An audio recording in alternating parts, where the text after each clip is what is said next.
ಹೊಂಡದ ಮೇಲೆ ಹೊಸ ವರ್ಷದ ಆಚರಣೆ ಮಾಡುವ ಸಂದರ್ಭದಲ್ಲಿ ಇಬ್ಬರು ಯುವಕರು ನೀರಿನಲ್ಲಿ ಮುಳುಗಿ ದಾರುಣವಾಗಿ ಮೃತಪಟ್ಟಿರುವ ಘಟನೆ ಹಾಸನ ಜಿಲ್ಲೆ ಬೇಲೂರು ತಾಲೂಕಿನ ಅರಳಿ ಹೋಬಳಿಯ ಕಾನನಹಳ್ಳಿ ಗ್ರಾಮದಲ್ಲಿ ನಡೆದಿದೆ. ಕಾನನಹಳ್ಳಿ ಹಾಗೂ ಲಕ್ಷ್ಮೀಪುರ ಗ್ರಾಮದ ನಿವಾಸಿಗಳಾದ ಅಜಿತ್ 30 ವರ್ಷ ಹಾಗೂ ಅಶೋಕ್ 35 ವರ್ಷ ಮೃತ ದುರ್ದೈವಿಗಳು. ಅಶೋಕ್ ಆಟೋ ಚಾಲಕನಾಗಿದ್ದರೆ ಅಜಿತ್ ಕೃಷಿ ಕೆಲಸ ಮಾಡಿಕೊಂಡಿದ್ದ. ಈ ಇಬ್ಬರು ಹಲವು ವರ್ಷಗಳಿಂದ ಪರಸ್ಪರ ಸ್ನೇಹಿತರಾಗಿದ್ದರು. ನಿನ್ನೆ ನೂತನ ವರ್ಷದ ಸಂಭ್ರಮಾಚರಣೆ ಮಾಡಲು ಕಾನನಹಳ್ಳಿ ಗ್ರಾಮದ ಗುರುಪ್ರಸಾದ್ ಎಂಬುವರ ತೋಟದಲ್ಲಿದ್ದ ಕೃಷಿ ಹೊಂಡದ ಬಳಿ ತೆರಳಿದ್ದರು. ಬೆಳಗ್ಗೆಯಾದರೂ ಮನೆಗೆ ಬಾರದ ಹಿನ್ನೆಲೆಯಲ್ಲಿ ಕುಟುಂಬಸ್ಥರು ಹಾಗೂ ಗ್ರಾಮಸ್ಥರು ಹುಡುಕಾಡಿದ ಸಂದರ್ಭದಲ್ಲಿ ಕೃಷಿ ಹೊಂಡದ ಬಳಿ ಚಪ್ಪಲಿ ಹಾಗೂ ಮದ್ಯದ ಬಾಟಲ್ ಬಿದ್ದಿರುವುದು ಕಂಡುಬಂದಿದೆ.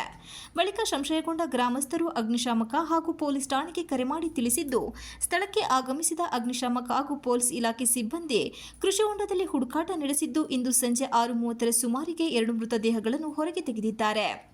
ಈ ಬಗ್ಗೆ ಅರಳಿ ಪೊಲೀಸರು ಪ್ರಕರಣ ದಾಖಲಿಸಿ ತನಿಖೆ ಕೈಗೊಂಡಿದ್ದಾರೆ. ಅತಿಯಾಗಿ ಮದ್ಯಪಾನ ನೀರು ತರಲು ಹೋದ ವೇಳೆ ಓರ್ವ ಕೃಷಿ ಹೊಂಡಕ್ಕೆ ಬಿದ್ದಿದ್ದು, ಆತನನ್ನು ರಕ್ಷಣೆ ಮಾಡಲು ಹೋದ ವೇಳೆ ಇಬ್ಬರು ಸಾವನ್ನಪ್ಪಿದ್ದಾರೆ ಎನ್ನಲಾಗಿದೆ. ಬೇಸರದ ಸಂಗತಿ ಎಂದರೆ ಮೃತ ಅಶೋಕನಿಗೆ ಮದುವೆ ನಿಶ್ಚಯ ಆಗಿತ್ತು. ಬರುವ ಏಪ್ರಿಲ್ 14ರಂದು ಮದುವೆ ಮಾಡಲು ಮನೆಯವರು ಹುಡುಗಿಯನ್ನು ಗೊತ್ತು ಮಾಡಿದ್ದರು. 2 ತಿಂಗಳ ಹಿಂದೆ ಎಂಗೇಜ್ಮೆಂಟ್ ಕೂಡ ಆಗಿತ್ತು. ಆದರೆ ಹೊಸ ವರ್ಷ ಆಚರಣೆ ವೇಳೆ ಸಾವನ್ನಪ್ಪಿರುವುದರಿಂದ ಕುಟುಂಬ ಸದಸ್ಯರ ಆಕ್ರಂದನ ಮುಗಿಲು ಮುಟ್ಟಿದೆ. ಒಬ್ಬ ಬಿದ್ದಿದ್ದಾನೆ, ಅವನ್ನ ಕಾಪಾಡಕ್ಕೆ ಅಂತೇಳಿ ಇನ್ನೊಬ್ಬ ಬಂದಿದ್ದಾನೆ. ಅವರಿಬ್ಬರು ಕೆರೆಗೆ ಬಿದ್ದಿದ್ದಾರೆ. ಅವರಿಗೆ ಮೇಲೆ ಬರೋಕ್ಕಾಗಿಲ್ಲ ಅಷ್ಟೇ, ಬೇರೆ ಇಲ್ಲ ಸರ್. ಒಬ್ಬೊಂದು ಎಂಗೇಜ್ಮೆಂಟ್ ಆಗಿದೆ. ಯಾರ್ದು ಸರ್? ಅಶೋಕ್ ಅನ್ನೋ ಒಂದು ಎಂಗೇಜ್ಮೆಂಟ್ ಆಗಿದೆ. ಏಪ್ರಿಲ್ 21ಕ್ಕೆ ಮದುವೆ ಫಿಕ್ಸ್ ಆಗಿದೆ. ಒಬ್ಬನಿಗೆ ತಂದೆ ತಾಯಿ ತಮ್ಮ ಅಕ್ಕ ಎಲ್ಲ ಇದ್ದಾರೆ. ಇನ್ನೊಬ್ಬನಿಗೆ ತಂದೆ ಇಲ್ಲ, ತಾಯಿ ತಮ್ಮ ತಂಗಿ ಇದ್ದಾರೆ. ಇಲ್ಲ ಅನುಮಾನ ಏನಿದೆ ಆಗಿರೋಂಥದ್ದು.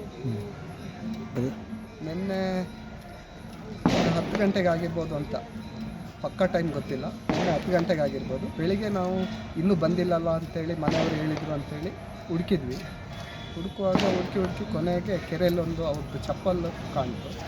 ಅದರಿಂದ ಅಲ್ಲಿ ಇರ್ಬೋದು ಅಂತೇಳಿ ಪೊಲೀಸಿಗೆ ಮಿಸ್ಸಿಂಗ್ ಕಂಪ್ಲೇಂಟ್ ಕೊಟ್ವಿ. ಆವಾಗ ಅವರು ಪೊಲೀಸ್ನವ್ರು ಬಂದು ಅಗ್ನಿಶಾಮಕ ದಳದವ್ರು ಬಂದು ಹುಡುಕಿದ್ರು. ಆವಾಗ ಬಾಡಿ ಸಿಕ್ಕಿತು. ಬಾಡಿ 6:15 ಸಿಕ್ಕಿತು. ಇಬ್ಬರೇ ಹೋದವರು. ಅವರು ಯಾರಿಗೂ ಹೇಳಿನೂ ಹೋಗಲಿಲ್ಲ, ಅವರೇ ಇಬ್ಬರು ಹೋಗಿದ್ದಾರೆ. ಜಯಂತ್ ಅಂತ, ನಾನು ಸಂಬಂಧಿಕ ಮತ್ತು ಊರಿನವನು. Ganesh, TV 46 Malenadu news, Belur.